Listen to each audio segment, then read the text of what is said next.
Key for the upper body to the top. So this is like a gap, right? We definitely have techniques to do this, but oftentimes you'll be better served with going kind of through that hierarchy as you're moving along. So like knee on belly, then mount, and then looking for the back. But to get to the back from side control, the main thing is that I need to start to expose the back off the ground, right? So how can we do this? Well, we have access to some really good levers, the femur being the longest lever in the body. So if I turn that femur, it turns the rest of his body kind of up that direction.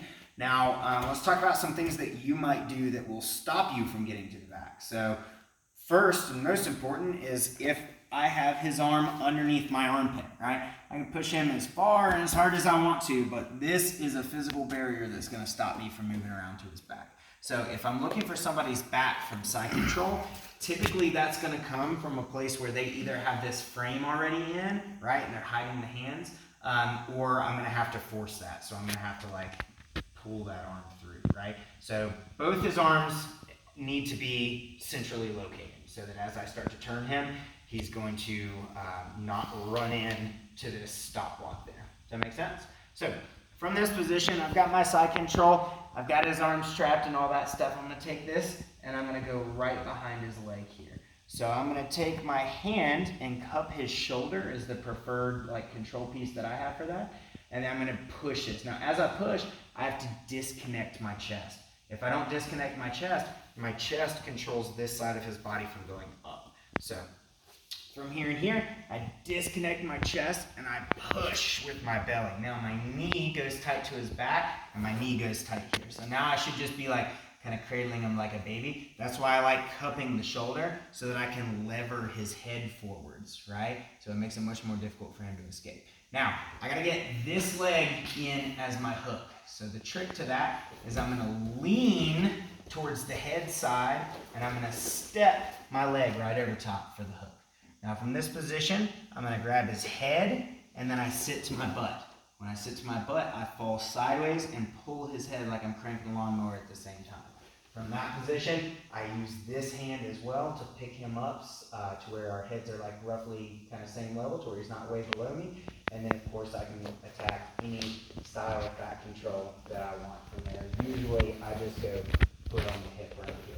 So from this, I've already got this arm open. I'm going to be looking for my choke because this arm is over top already. So if I like go from here and back to here, I have to rewind once I get the arm around the neck, right?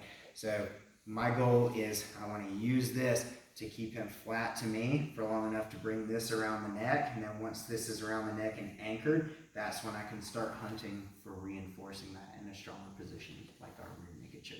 So let's do that one more again. So I'm in side control.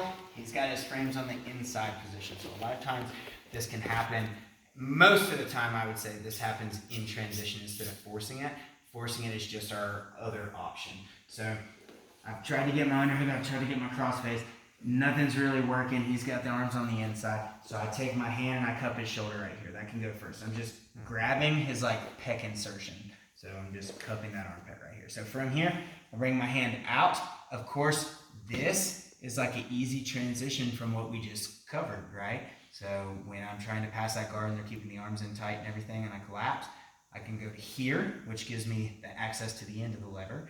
Then as I start to push, I disconnect my chest and my hips go forwards. So my hips are what's blocking him from turning in. Even though it looks like I'm completely disconnected, this keeps him from generating any power because he can't bridge if his legs are out to the side, and he can't turn in because, Eric, if you'll move like straight beside me here, you'll notice my hips make a ramp down and into the ground. So for him to turn into me, he would have to move, he'd have to get smaller.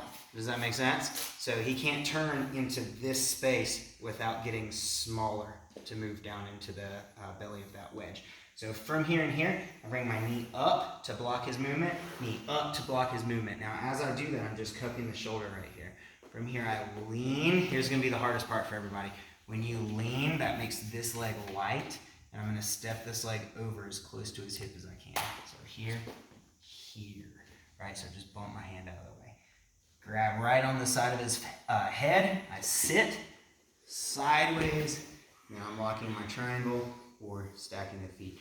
Now from here, I'm immediately looking for his neck. If his neck's not available, then I can start, well, if his arm's out here, right? I'm gonna go to here to block him, and then I can start looking for my triangles, which is what we did a little earlier.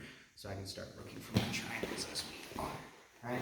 So we got lots of different options, but the way to take the back from side control, one of them is to get them on their side, to get their back off the ground, and then step that leg over, and then it's like our chair sitting motion that we've done recently.